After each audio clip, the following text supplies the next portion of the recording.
of the Muslim world. The Muslim world has moved on from from this approach, and we pride ourselves on the progress that you're seeing across the Muslim world vis-a-vis women's rights.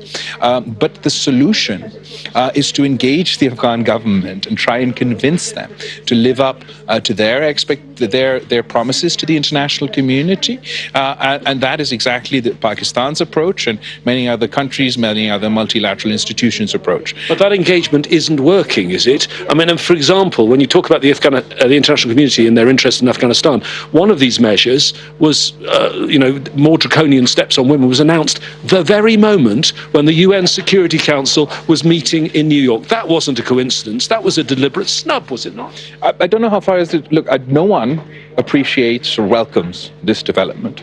We would all like to see the Afghan interim government live up to its commitments to the international community, whether it is to do with women's rights, whether it's to do with the issue of terrorism. The question is, how do we solve it? And I believe that turning our backs and washing our hands of Afghanistan, ignoring the situation, isn't the solution.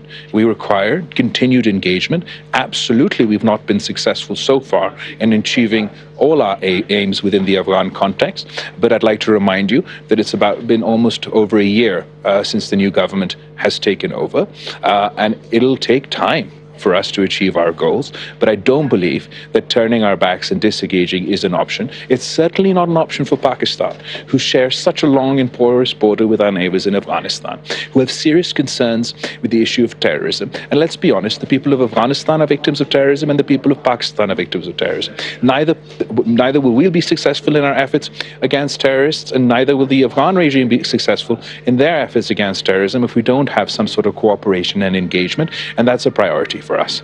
And finally, if I can ask you quickly, how much leverage do you believe Pakistan has in this? Because since the Taliban took over, I mean, you've had an attack on your embassy in Kabul, your ambassador had to be evacuated for his safety, and the activity of the TTP, the Pakistan Taliban, has actually increased. So things are not going well in Pakistan as a result of the change in Afghanistan, are they?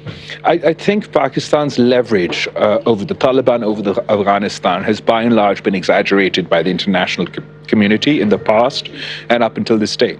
Having said that, we're neighbors. We couldn't separate if we wanted to.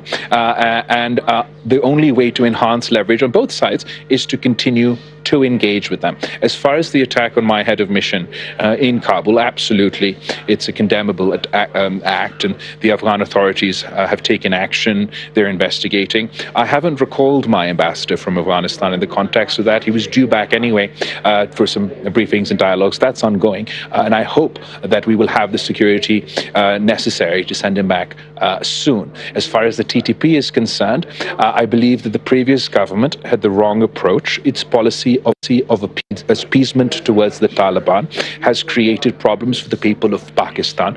That approach has been ended by the new unity government. We recently had a national security meeting of the top military and political leadership of our country, where it was decided that we would not tolerate terrorist groups and anybody who violated the law in Pakistan.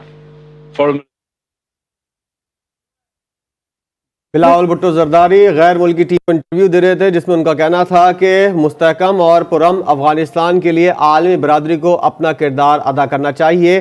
Pakistan की जानिब से जो किरदार अदा किया है वो सबके सामने है। बिलावल भुट्टो जरदारी का मजीद कहना था कि अफगानिस्तान की तरक्की और उसके इस्तेहकाम के लिए पाकिस्तान से जो हो सका वो किया जाएगा।